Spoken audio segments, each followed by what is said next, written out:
It's time for my media haul for January and February. Um, and I am going to preface this with there's a lot of books here. And part of it is because my birthday was in January. So I bought myself some books and then was also gifted some books. Two of these books were thrift book like credits that I had that were expiring. So I basically just paid shipping. I went to a used bookstore that was having a buy two get one free. So I may have splurged. And then what was the other one? Oh, I sold some books. So I then bought some books with my store credit, which is why there's a fair amount of books here. Also, it's a 2 month period, but I feel like I need to get that out of the way because there is a lot of books here, some of which I've already read. But you'll see that once I do my January and February wrap up. But we're gonna start with the music first because again, it was my birthday, so I did get some things. I also bought some things, but two of these things were gifts. So I got the Lumineers Automatic. I'm on this gorgeous lake, and what is it described as? Orchid Sky. It's beautiful. This was very generously my brother for my birthday. My mom got me Paramore Oh No It's Falling on the 25th anniversary of pressing for Fuel by Ramen. So I have that. I think this is now the second or third of this silver that I have. Then this bad boy was a pre-order. So I'm gonna pull one of the discs out so you can actually see the cover. Because I was really worried about there's an actual book in here, sewn in the binding. And so I was really worried about reading the pages, which is why I have this and then this, something like this. But this is the limited edition Frankenstein vinyl. This was limited to I think 2,000 copies. Hang on, it says. Yes, this was limited to 2,000 copies. I have 327. But yeah, no, it's absolutely gorgeous. And I'm obsessed with it, and I love it so much. And yes, this was a splurge, but it's kind of just, I love this movie, and I love yeah. I knew I was gonna hate myself if I didn't get this. So, and then I'm kicking myself because I bought this. And then the next day on the web store, they announced they had 10 copies back. But I bought it so I could get free shipping on another thing, which I'll show off in a second. But this is the Dream by the Favors. Eventually, when I do my best of 2025 video, which is coming, I promise, you'll see this on there because it's one of our albums of the year. But why I needed free shipping was because I was buying. So there's local to me. There is 3 new and used record stores. There are also DVD stores. They have both. They have records and DVDs. And there's 3 locations. And there's one that is close to me, and there 2 that are not.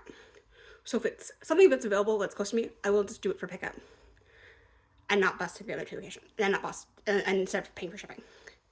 But these were not at the location near me, so I did have to use shipping, and that is Spit and Sweat, the Rooney concert DVD, and then Calling the Worlds by Rooney. And I'm not explaining myself there. That's gonna take too long. Just know that I have those now. Okay, on to the books. We're gonna start with the books I bought today. When the Tides Held the Moon. This I've been told is this I hear regularly comped as Shape of Water meets Greatest Showman, and I just sign me up. So I think this will be one of my. I'm leaning towards reading this in June for Red Month is what's currently leaning towards. Then I got, and I wasn't planning on getting this, but then Books and Lella had her reading blog, and I was like, actually, I need to read this. And this is Wearing Shaw. So yeah, this is supposedly gothic romantasy. And I love a good gothic book. So I'm typically stayed away from romantasy, but this is also one of the few authors of color that I've seen in this space. So, or at least, look, I'm actually gonna link a really good video about romantasy by, oh gosh, she just changed her username, but her username used to be Plant Bride. But yeah, I'm gonna link her video about how, well, this is romantasy, yes, but a lot of romantasy that's not written by white authors gets kicked out of the genre. But yeah, I was supporting more authors of color in this space. So had to get that. And then I wasn't gonna get this because I'm not reading it till December. But I saw they had a hardcover, which meant that it was a used copy because it is in paperback now. That is The Most Wonderful Crime of the Year by Ali Carter. I have loved all of her books that I've read, so I'm excited for that. But again, not till December. Okay, so then Arcane Inheritance. Yeah, I didn't realize this came out in December of last year. So when I saw it at one of my local bookstores, I picked it up. This is one of the used books that I bought while I was in the country. I was in Canada for the President's Day weekend because here in the States, my sister had school off for the whole week. So, but that is Looking for Alaska by John Green. It was the only John Green main book that I didn't have, and that I didn't have in hardcover. Because I've been very fortunate that I've managed to get every other John Green book in hardcover. So, very excited to have this on my shelf. And now, the day I've made this video, I can put it away. I got Stamped from the Beginning, the definitive history of racist ideas in America. I'm actually currently reading this slowly. I've been doing this is broken up by parts. I'm doing a part and then a whole other book and then a part. And I'm hoping, I'm filming this with 2 days left in the month of February. I'm hoping to finish this in February. And I guess you'll see if I do that in my next video. Hopefully this will be up before the reading vlog. But if it's not, I will link the reading vlog, or not the reading vlog, the wrap up down below. Then I got Unmasked by the Marquis by Cat Sebastian because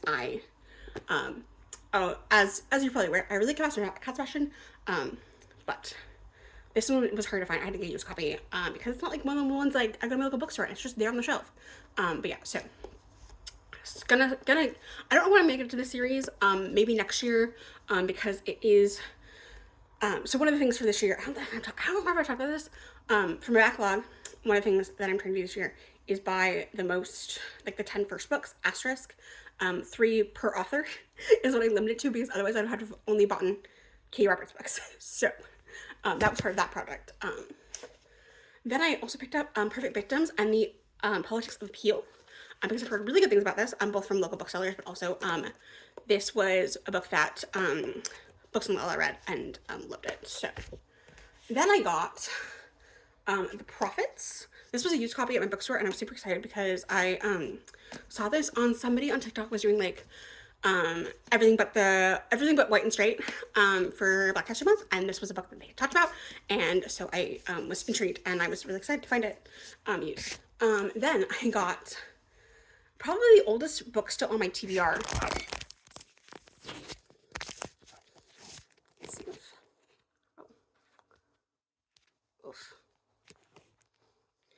so probably the oldest book on my TBR still, in terms of when I added it, and that is Teen Titans Spotlight Wonder Girl.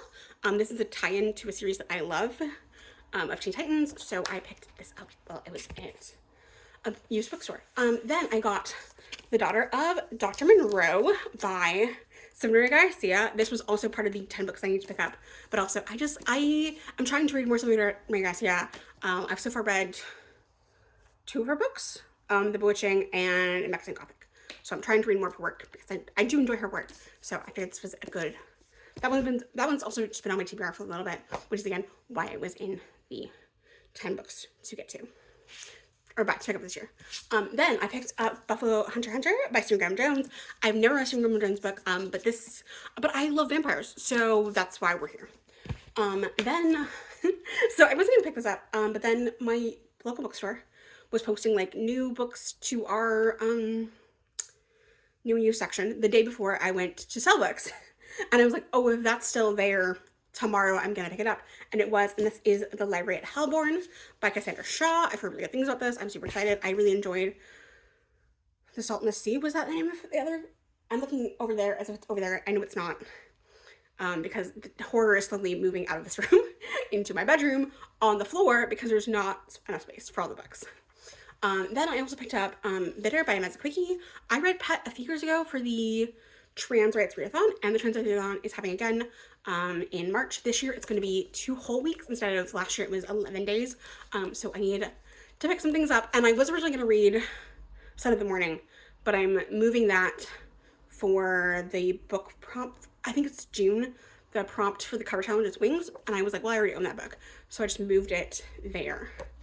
So I need another Mez Quickie book for the readathon. Also, on a book that I'm going to read for that readathon, we have Transgender Marxism.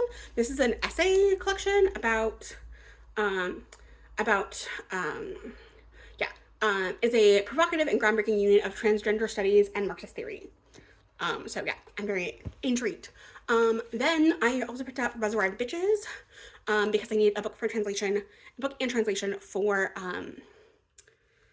oh gosh, the Anti-Reading Challenge. And this was already on my radar. And so I'm excited to read this probably, next month in March before the readathon. Also in books that I'm going to read before the readathon, is, This Cursed House. This I am doing for the prompt for the, Buzzword Reading Challenge, because it was like this, that, these. So yeah, so This Cursed House. So I was at a coffee shop that also was a bookstore, and they had, because it was February, they had blind dates for the book, and I've always wanted to get one. I just never have, because I'm always like really worried that it's a book that I already own. But when I saw that it was speculative fantasy, I was very intrigued, because I normally see like speculative fiction and not necessarily speculative sci-fi or fantasy. Yeah, speculative sci-fi and not so much speculative fantasy. So I was intrigued. I probably wouldn't have gotten this book otherwise, because it is an adult, but I am very intrigued. That is Not Today's Satan, which is like about a girl. It's like a retelling of Dante's Inferno with like the daughter of the devil. So I'm very intrigued. I don't know when I'm gonna get around to this, but I am intrigued. Speaking of books I have no idea when I'm gonna get to, I got this because it was used. This was originally a book that I was like, oh, I'm gonna read this from the library, because it is on my Flynn Reads tag, which maybe someday I'll explain, maybe I won't. I don't even know if I've talked about it on here or not, but anyway, this is The Splendid and the Veil. This is a World War II, this is a World War II, like, biography about Winston Churchill, and this is what happens when you follow a, man in his mid-50s who recommends books occasionally. That's not what he does exclusively, but sometimes he mentions books, and I, having a crush on him, am like, well, I have to read it. Again, I got it because it was used. Don't know when I'm gonna get around to it. Have no intention this year, but I have it now because it, again, was used. Another used books that I bought, that I do plan on reading this year, and we have The Far Sector by N.K. Jemisin. This will be a book for May when I read through all of the graphic novels that are just accumulating on my shelves. Then in a gift from my brother's girlfriend, for my birthday, we have The Kingdom of the Power and the Glory: American Evangelicalism in the Age of Extremism. I feel very seen, especially someone who loves Jesus and John Wayne and who grew up evangelical. Like, this just made me so happy. Then in, this is actually I already owned this book, but this is the traditional published copy. We have The Beast by Katie Roberts. This is the third book in the villain series. I will eventually reread this at some point this year, probably, because I've reread all 3 books so far in the series. It's been nice because I originally read them, I think I've talked about this, but I originally read them in like not chronological order, but just in order of my most intrigue. So now reading them in chronological order, it's been really fun. Then I have Fruit of the Flesh by Evie Ophelia. I love the first book in the Poison series so much, and it kills me that I'm gonna have to wait to read the other 2 till they have matching covers. And yes, I obviously could get like the library, but I am gonna wait. I'm gonna have the patience of a saint so that I can read the matching editions to my Kickstarter edition. But in the meantime, I do have a new book for her, and I'm super excited. I will also be reading that in March. Then I also picked up the Seventh Veil of Veil Simone, in an attempt to read more Steven Ray Garcia books. These I bought because I have never owned them somehow, but they are 2 of my favorite books from my teenage years. This is Uncommon Criminals and Perfect Scoundrels by Ellen Carter. This series to me is very dear and very important, and so I was very excited. The other thing I picked up from that used bookstore that was doing buy 2 get 1 free over the holidays was All the Stars and Teeth by Ellen Grace. I love her Belladonna series. She has a new book coming out in September, and I'm very excited about that too. It's her adult debut, but this is another young adult book of hers. This is book 1 in duology, and unbeknownst to me, because I didn't read the back of the sticker until after I had left the bookstore. Oh my gosh, where is it? Oh my gosh. Am I crazy? Where are you? Oh, here it is. It is a signed edition. I'm very excited. I have a couple other, I have Wisteria and Holly signed as well. So I'm very excited to have another signed edition by her. And then all of these 4 books I've read. So we have The Year of the Witching by Alexa Hendricks. Alexis Henderson. I loved this. This was so good. I'm glad I read it. Actually, I loved all of these. Let's just be like real clear here. Then we had Ring Shout, which it's such a splendid volume, but so good and so inventive and creative. Like it's just genuinely so amazing. Then The Fire Next Time by James Baldwin, which I actually just finished this week. Really good. It's sad this is still relevant of a book, but here we are. And then Alexis Hender's The House of Hunger, which I thoroughly enjoyed, as again a girl who loves vampires, and also sapphic books. So although I don't typically read a whole lot of sapphic books, but yeah, it's something I need to fix. Okay, we gotta fully admit that is a blind spot in my like queer rep. But yeah, that is all of the books and vinyl and the 1 CD and the DVD that I got in between January and the end of February. Thank you so much for watching, and I will see you next time. Bye!